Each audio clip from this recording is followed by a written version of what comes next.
Coach, I tell you what a win for you guys last week. And I know Tri came into that game thinking they could probably get you guys as well, and they were gearing for that first conference win too. When you're walking off the field, what did you think about your football team? I was just very impressed, but not just with our effort and conditioning, which I think in the end kind of turned the tides our way.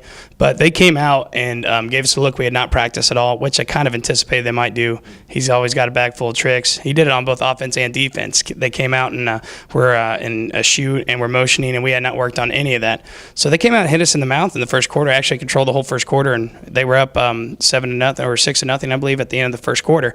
And then we kind of were able to regroup, make our adjustments, and kind of get it going back our way. And we had that big second quarter that really turned the tides for us. And then I thought once we had them down, we put the pedal to the metal and were able to just keep going and able to build a comfortable lead. That says a lot about your football team, and I know your coaches will do a great job and yourself with their adjustments, but to have the players adjust that well on the fly has got to be tough. And that's what was just so impressive to me. They finally have been working on it for 2 years now. O-line, when you come off the field, sit on the bench. We have to talk. And this was the first game where they all were sitting there, and they finally got that down. And, there's two guys that we make those adjustments. They got to go out and tell the other guys that are on the field, these are the adjustments. And they were communicating that so well. And I was just very impressed with, they got to the point where they were calling their own audibles that we've been working on, which honestly, last year and in the first week of the season, I was doing all the audibling from the sideline, which is why I don't have a voice still.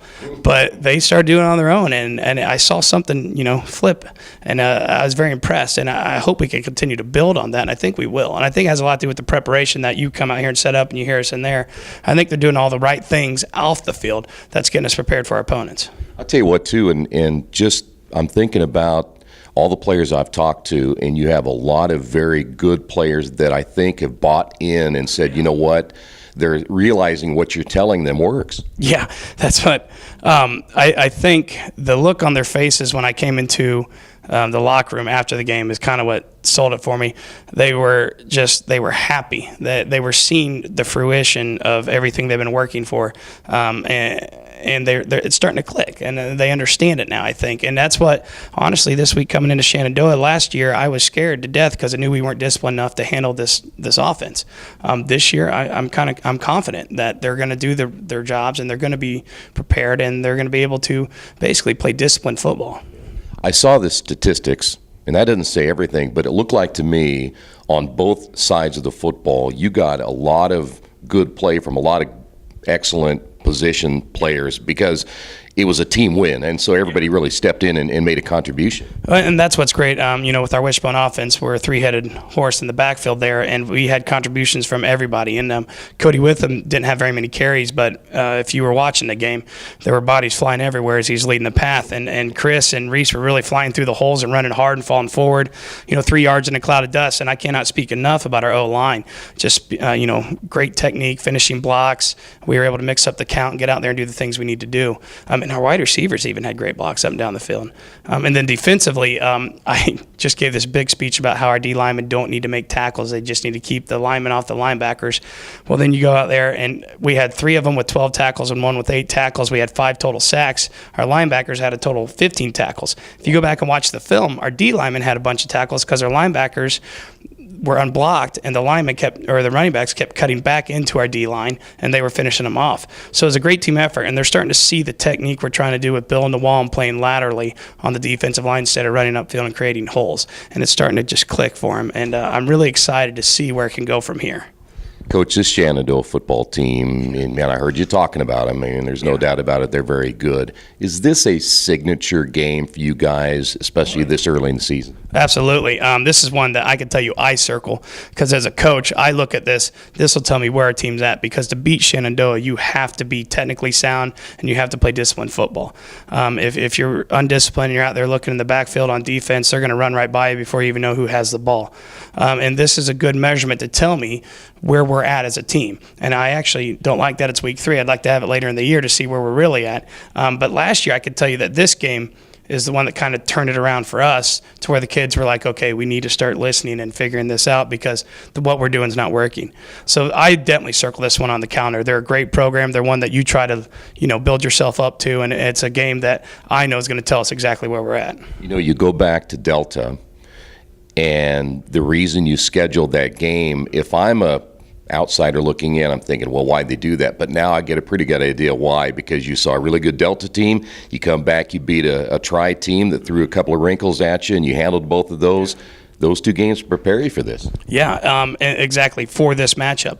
And like I kept telling the kids last week, if you play at the same speed you play with and physicality that you played at Delta, we're going to be just fine the rest of the year. And they did that last week, and they saw it, and that's what put them on the path to that nice little win.